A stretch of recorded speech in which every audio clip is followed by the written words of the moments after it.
Caros irmãos, nosso objetivo nesse trabalho é oferecer aos que não estão tendo condições de ir ao templo um resumo do que estudamos na semana. Desta vez nós vamos tratar de pontos de contato e de conflito em documentários que envolveram 4 doutores, sendo que 2 já falecidos e 2 deles ainda estão entre nós. O primeiro deles é Carl Sagan.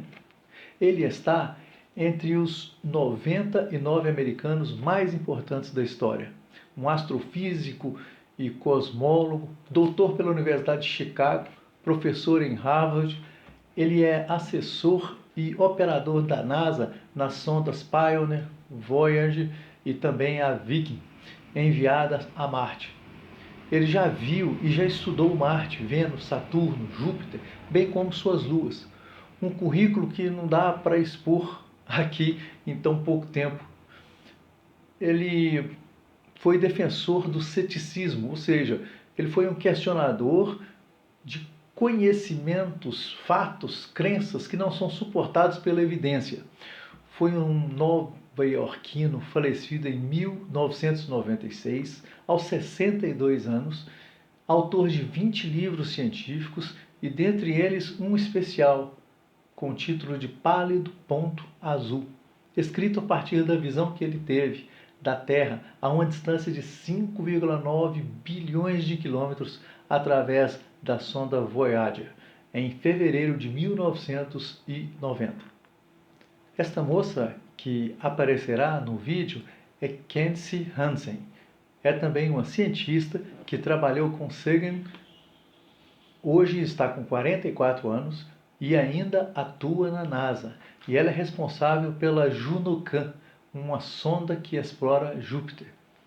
Vejamos o que estes 2 têm a nos dizer.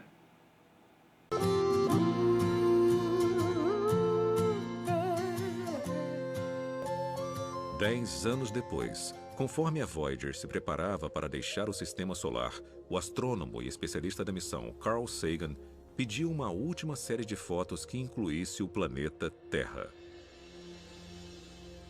Foi ideia do Carl Sagan. Ele queria dar ao público uma foto de quão pequeno e isolado é o planeta Terra. Então, por fim, criamos o que chamamos de sequência, que é uma série de comandos da câmera. E apontamos a plataforma de varredura da sonda para vários planetas e tiramos também algumas fotos das estrelas ao fundo. Em 14 de fevereiro de 1990, as câmeras de alcance curto e longo da Voyager capturaram esse mosaico do sistema solar. Uma das imagens era uma vista da Terra envolvida por um raio de luz. O nosso planeta, 5,95 bilhões de quilômetros de distância. É só um pequeno pixel brilhante. Não dá para ver os continentes ou oceanos. Sabe, a nossa casa está tão distante daqui. O pálido ponto azul conquistou a imaginação do mundo.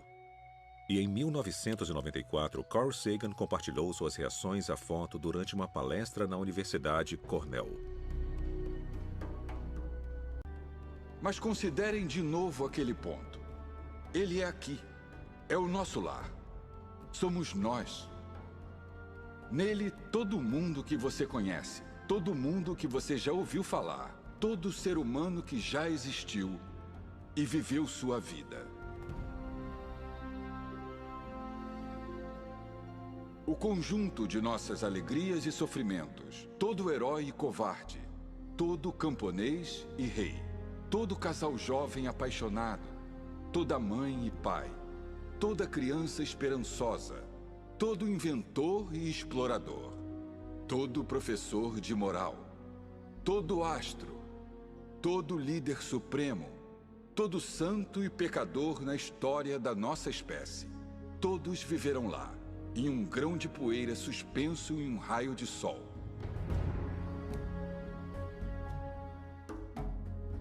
A Terra é um palco muito pequeno, em uma grande arena cósmica. Nossas posturas, nossa suposta importância, a ilusão que temos de uma posição privilegiada no universo, são desafiados por esse ponto de luz pálida.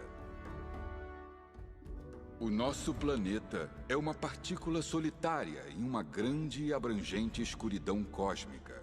Em nossa obscuridade, em toda essa grandeza, não há indícios de que chegará ajuda de outro lugar para nos salvar de nós mesmos.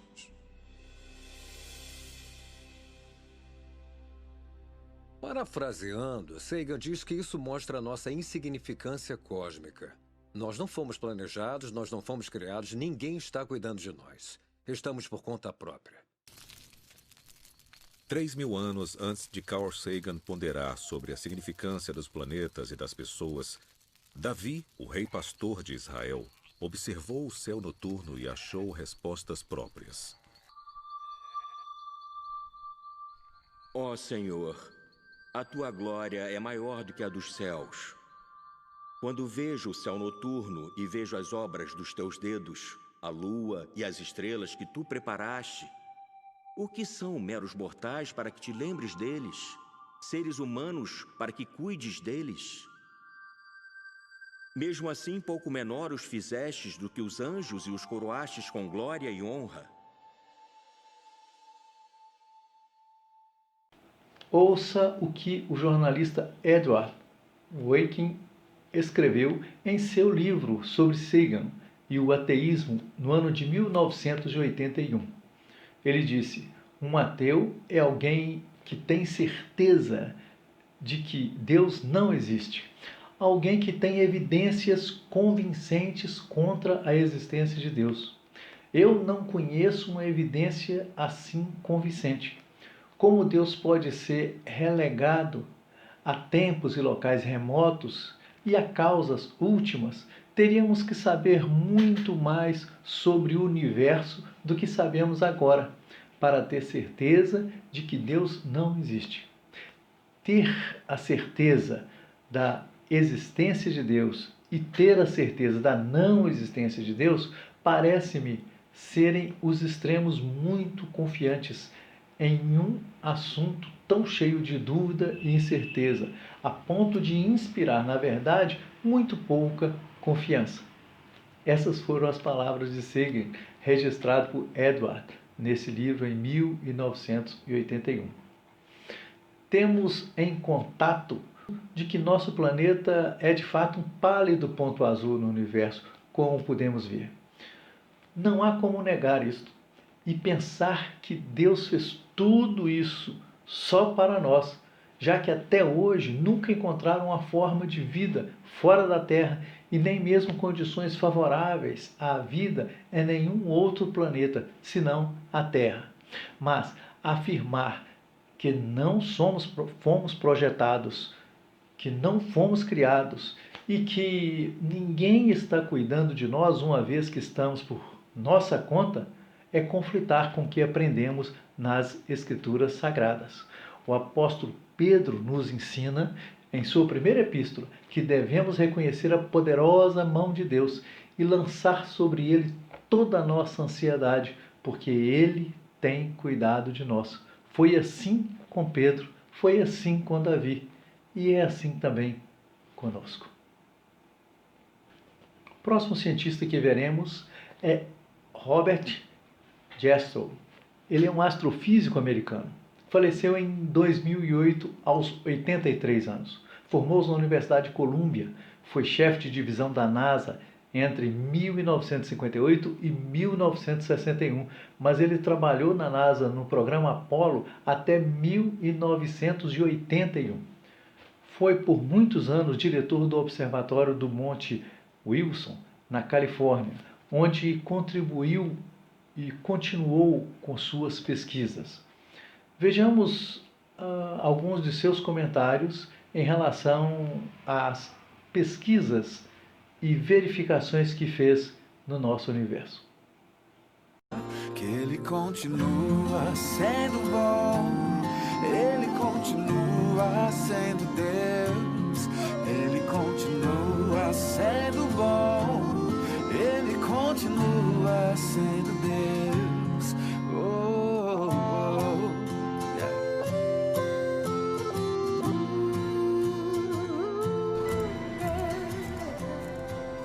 Se revertermos o movimento para fora das galáxias e voltarmos no tempo, elas se aproximam cada vez mais. E chegamos a um ponto no qual elas são basicamente infinitas em densidade e temperatura, e não é possível ir além disso.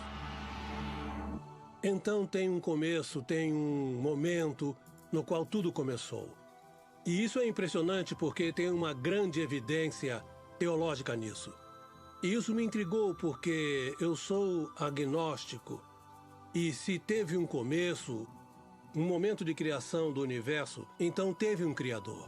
E a ideia do Criador não é compatível com o agnosticismo. E assim como eu não posso acreditar que teve um Criador, não posso acreditar que tudo aconteceu por acaso, o que implica na existência de um Criador. Então, sabe, eu estou em um impasse completamente impossível. E continuei nele. A incerteza de Robert Jastrow foi alimentada por várias descobertas que apontaram que o universo foi criado a partir do nada e era governado por leis de física e química primorosamente calibradas para garantir uma vida complexa. A vida é tão extraordinária, principalmente a vida mais avançada, a vida inteligente. Seres conscientes são um fenômeno. De novo, eu acho qualitativamente difícil de acreditar que isso aconteceu por acaso. Por exemplo, pensa no seu cérebro. Mais de 1 quilo de massa. Ele contém 1 milhão de trilhão de sinapses, pelo que eu me lembro. Circuitos se abrindo e se fechando o tempo todo. É muito mais complicado do que a inteligência artificial mais avançada. E eu acho difícil de acreditar que tudo isso é questão de átomos e moléculas. Então eu tento encaixar no meu conceito de mundo a ideia de que há uma força maior de algum tipo que pode ser chamada de Deus ou de como você quiser. Mas eu não posso aceitar isso. Eu sou o que chamam de materialista na filosofia. Acredito que o mundo é feito inteiramente de substâncias materiais. E quando você especifica essas substâncias, átomos e moléculas, e as leis pelas quais são comandadas, você já fez tudo, não tem mais nada para ser dito ou inserido no seu modelo de universo. E é isso que a minha ciência me diz. E bem, eu fui um cientista a minha vida inteira. Mas isso não me satisfaz. Na verdade, me deixa inquieto. Parece que falta alguma coisa. Mas eu não vou descobrir que coisa é essa durante a minha vida. Robert Jastrow morreu em 2008. Sendo fundador do Instituto Espacial Goddard da NASA e o diretor do Observatório Monte Wilson, ele ajudou a popularizar a astronomia ao redor do mundo. Em seu livro best-seller Deus e os Astrônomos, Jastrow descreveu o conflito filosófico entre o materialismo científico e as provas de um universo que teve um começo. Em vez de desmentir a existência de Deus, os astrônomos podem estar encontrando mais provas circunstanciais de que Deus existe, de que o universo começou repentinamente em um ato de criação. Para o cientista, que viveu com a sua fé no poder da razão, a história termina como um pesadelo. Ele escalou as montanhas da ignorância, está prestes a conquistar o pico mais alto, e conforme sobe a última rocha, é recebido por um grupo de teólogos que está lá há séculos.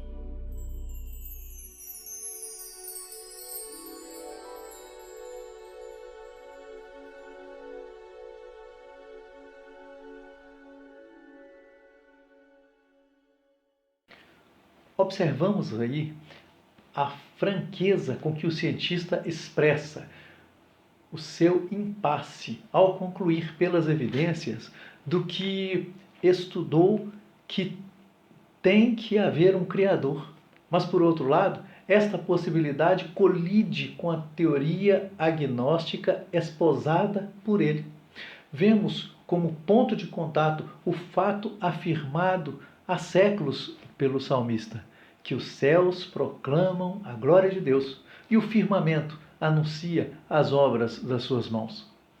Mas nos causa tristeza pensar na possibilidade de alguém que tenha enfrentado tamanho impasse não tenha se rendido aos pés do Criador, mesmo concluindo que tenha estudado tanto para chegar a conclusões que teólogos já chegaram há séculos, como ele mesmo disse.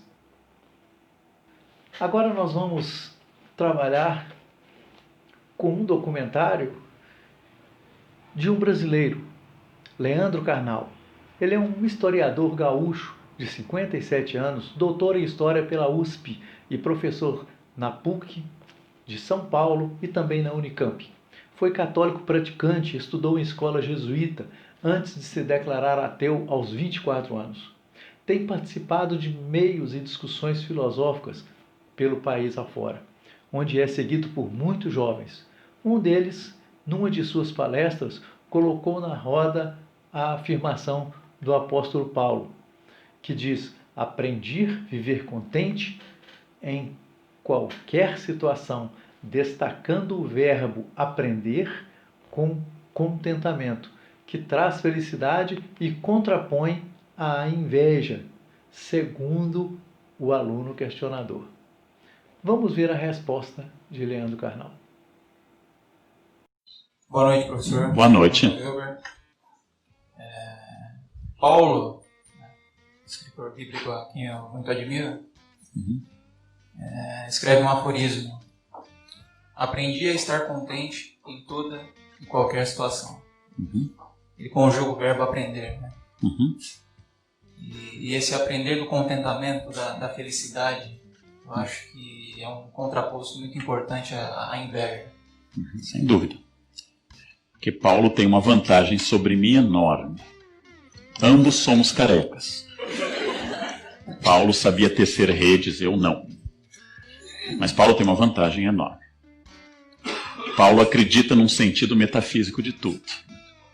Atemporal, anterior a tudo, e que estabelece que cada coisa que acontece, seu naufrágio, sua ida para Malta, sua chegada a Roma, sua queda a caminho de Damasco, tudo tinha um plano obscuro por um certo caráter meio Parkinson de Deus, que escreve certo por linhas tortas. Tudo tinha sentido, tudo tinha destino e tudo tinha vetor. E vou lhe dizer, mais uma vez reconhecendo, mais um espaço de inveja. Eu já disse isso para todos que me conhecem. Eu invejo genuinamente quem tem essa crença. E gostaria muitíssimo de tê-la. De que se hoje eu perder minha perna, estava no plano de Deus e vai ser melhor para mim. Se amanhã eu virar um favelado, isso é o melhor para o meu progresso. Se amanhã eu me descobrir portador de uma doença mortal, um aprendizado para caminhar para o eterno.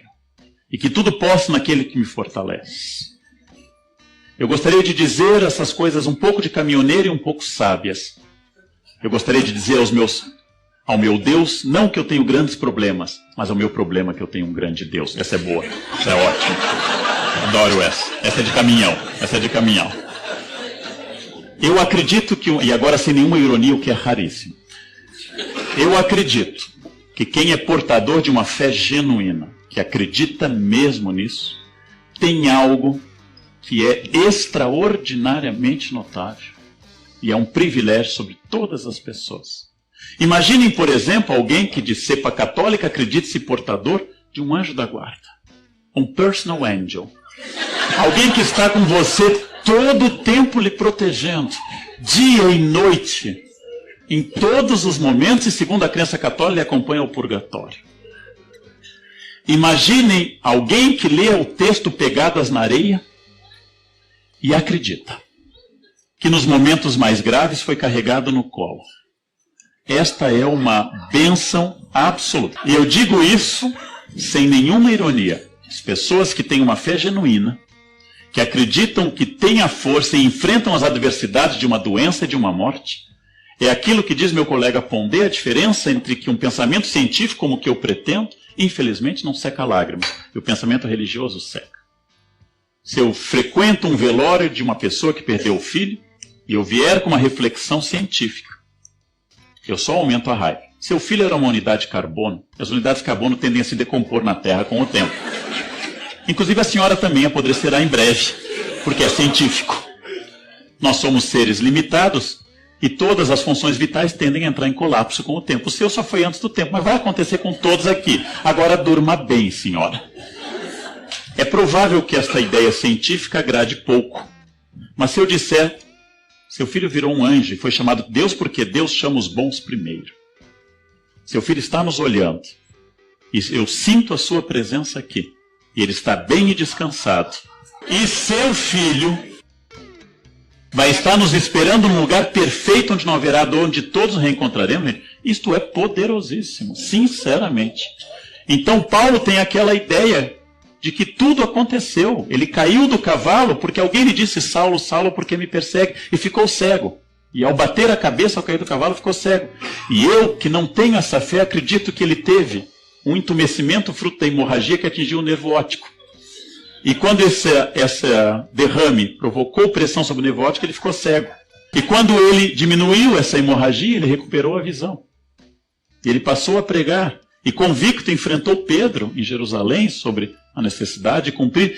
E quando foi decapitado na porta hóstia, quando foi decapitado e sua cabeça pulou 3 vezes até se transformar numa fonte, onde hoje é a linda igreja de São Paulo Forel Moura, ele acreditou ter cumprido integralmente uma missão, que lhe deu sentido em todos os instantes. Então, quem tem esse tipo de convicção, gente, não escute o Leandro. Vá em busca dessa convicção. Se tiver outra notícia, depois me traga essa notícia e mande algo dizendo assim que estava certo. E de fato eu concordo com você. Paulo pode acreditar nisso. Tudo posso naquilo que me fortalece. Mas quem pode me enfrentar se eu tenho ao meu lado Deus? Que coisa pode ser ruim para quem tem Deus ao seu lado? Tudo tem sentido. Tudo tem sentido. O grande problema é que algumas pessoas, entre elas eu, não acreditamos nesse sentido. Este é um grande problema. É aquilo que o Evangelho vai chamar de birra, a luta contra o espírito, né? Pecado sem perdão, inclusive. Não? Em todo caso, como disseram a Voltaire quando estava prestes a morrer, Voltaire é mais um deísta do que um ateu, disseram a ele, seu confessor que nunca o havia confessado, disse, renuncia ao diabo, renuncia aos demônios. E diz, estou para morrer, não é hora de fazer inimigos. Não? Então, essa é uma ideia que talvez eu mantenha um tempo mais. Agora, se na hora H bater medo, não tem problema, né? Tudo posso naquele que me fortalece. Tudo bem. É demoníaco pensar isso. Então, outra questão. Mantenha a sua fé. Mantenha a sua fé. Não ouça esse tipo de gente cínica como eu. Mantenha a sua fé. Força. Jesus loves you.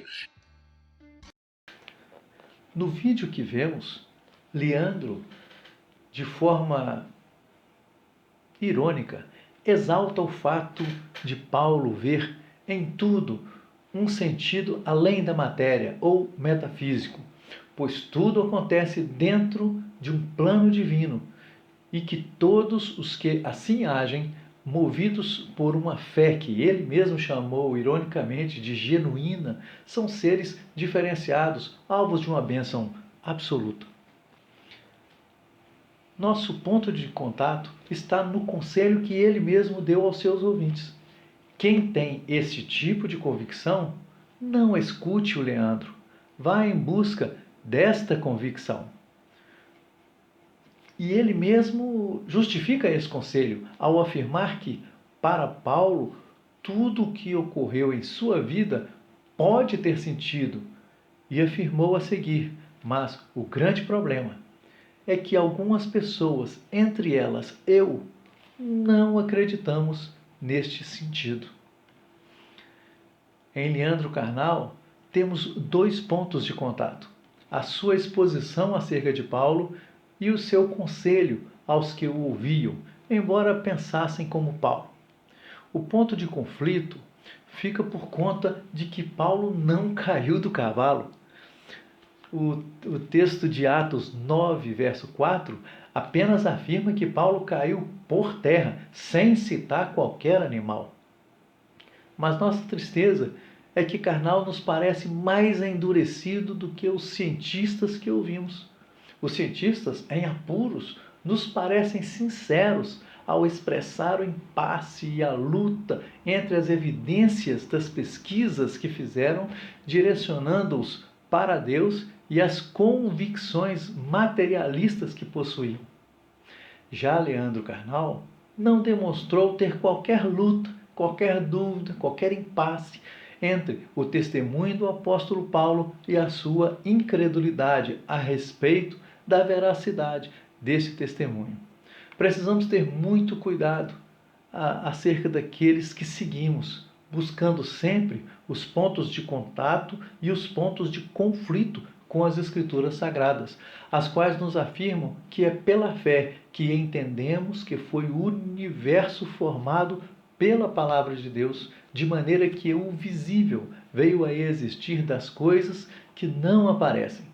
Afirma ainda que todas as coisas cooperam para o bem daqueles que amam a Deus e que foram chamados segundo o seu propósito. Quem tem esta convicção não tem mesmo nenhum sentido de escutar Leandro ou qualquer outro que ignore este maravilhoso Evangelho do Senhor Jesus. Crer ou não crer é questão pessoal e cada qual segue o seu caminho a partir de sua decisão. Tanto eu quanto este vídeo somos completamente incapazes de produzir fé em qualquer coração humano, pois a fé é dádiva divina, outorgada a nós por sua graça e bondade, sem qualquer mérito ou merecimento nosso. Nada impede que eu clame ao Espírito do Senhor, para que este vídeo, em toda a sua limitação, seja um instrumento de Deus, para despertar em seu coração a fé e a confiança no Deus que criou e sustenta todo esse universo e que está presente tanto nos confins do mundo como no mais profundo do nosso coração, nos conduzindo, nos alimentando e nos protegendo. E que Deus nos abençoe e que Deus atenda essa minha oração. Amém.